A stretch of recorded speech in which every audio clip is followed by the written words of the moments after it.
رسول کریم صلی اللہ علیہ وسلم نے ارشاد فرمایا مسلمان کے اوپر 5 حق ہیں۔ یہ نہیں کہ صرف 5 ہیں، یہ وہ حق ہے جس کو ہم معمولی سمجھتے ہیں۔ ایسے تو بہت سارے حقوق حضور صلی اللہ علیہ وسلم نے مختلف مقامات پہ موقع کی مناسبت کے ساتھ ارشاد فرمائے، لیکن اس حدیث میں ایک حدیث میں 6 کا ذکر ہے اور اس حدیث میں 5 کا ذکر ہے۔ پہلا فرمایا رد السلام، سلام کا جواب دینا۔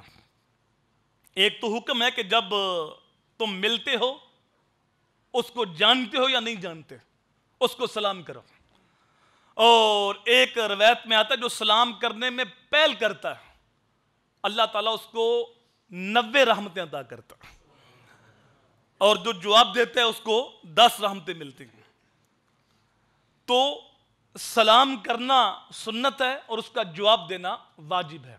پہلا فرمایا کہ سلام کا جواب دینا یہ مسلمان کے اوپر حق ہے۔ وعیادت المریض، دوسرا حق فرمایا بیمار کی تیمارداری کرنا۔ ایک حدیث میں آتا ہے کہ جب بندہ بیمار کی تیمارداری کرتا ہے تو وہ جنت کے باغوں میں ہوتا ہے۔ اور ایک اور حدیث میں آتا ہے جو بندہ صبح کے وقت کسی مسلمان کی تیمارداری کرتا ہے تو شام تک 70,000 فرشتے اس بندے کے لیے مغفرت کی دعائیں کرتے ہیں، اور جو شام کے وقت کسی مسلمان کی تیمارداری کرتا ہے تو صبح تک 70,000 فرشتے اس بندے کے لیے مغفرت کی دعائیں کرتے ہیں۔ اللہ اکبر۔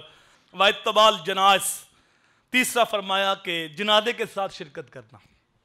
مسلمان فوت ہو گیا تو اس کے جنازے کے ساتھ شرکت کرنا، یہ کبھی فرض کفایہ ہوتا ہے اور کبھی اور کوئی بندہ نہ ہو جنازہ پڑھنے والا تو پھر یہ فرض عین بن جاتا ہے، کبھی سنت ہوتا ہے۔ بلکہ مسلم کی حدیث ہے بندہ مومن کو جب فوت ہوتا ہے تو اس کو پہلا انعام یہ ملتا ہے کہ جو بندے اس کے جنازے میں شریک ہوئے اللہ تعالیٰ ان کی مغفرت فرما دیتا۔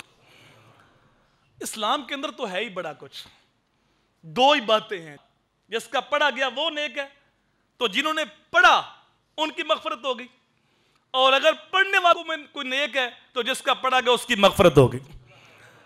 بلکہ جو بندہ جنازے کو کندھا دیتا ہے، روایت میں آتا ہے جس نے مرنے والے کو 40 قدم کندھا دیا اور میت کو قبرستان رکھنے سے پہلے کندھا دینے والے کے سارے صغیرہ گناہ معاف کر دیے جاتے ہیں۔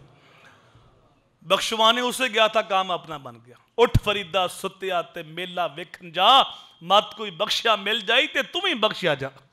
اسلام کے اندر تو ہے ہی بڑا کچھ۔ اچھا یہاں روک کے ایک بات کہوں گا، اگر کوئی بندہ مردے کو کندھا دے یعنی مردے کا 40 قدم سہارا بنے تو اس پر اتنی رحمتیں نازل ہوتی ہیں کہ اس کی مغفرت ہو جاتی ہے۔ تو جو کسی زندے کا سہارا بن جائے، جو کسی غریب بہن بھائی کا سہارا بن جائے، اللہ اس کے اوپر کتنا کرم فرمائے گا۔ تو اپنے مسلمان بھائیوں کے بارے دل میں نرمی، محبت، الفت کے جذبات پیدا کیے جائیں۔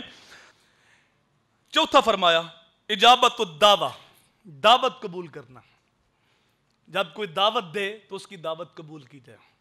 آج تو جو رسومات ہیں وہاں لاکھوں روپے خرچ کیے جاتے ہیں، جہاں نمود و نمائش ہوتی ہے وہاں لاکھوں روپے خرچ کیے جاتے ہیں، فضول خرچی کے اندر پیسے لٹائے جاتے ہیں۔ لیکن ایک وقت تھا کہ مسلمان دوسرے مسلمان بھائی کی دعوت کرتے تھے، ایک بھائی دوسری بہن کی، ایک بہن دوسرے بھائی کی، ایک چاچا اپنے بھتیجے کی، بھتیجا اپنے چچا کی دعوت کیا کرتا تھا۔ تو فرمایا یہ ایک حق ہے، اگر کوئی مسلمان تمہاری دعوت کرے تو تم اس کی دعوت کو قبول کرو۔ اور 5واں فرمایا تشمیت العاطس، 5واں حق یہ ہے چھینک کا جواب دینا۔ جب کسی مسلمان کو چھینک آتی ہے، بیماری کی وجہ سے نہ ہو، نارمل حالت میں ہو، تو یہ دماغ کی صفائی ہوتی ہے، تو اس پہ بندے کو چاہیے کہ اللہ کا شکر ادا کرے۔ جب چھینک آئے تو کہے الحمدللہ، اور یہ حق ہے اس کو جواب دیا جائے یرحمک اللہ، تیرے اوپر اللہ رحم کرے، اور وہ آگے سے کہے کہ یغفر اللہ لنا ولکم۔ تو یہ 5واں حق ہے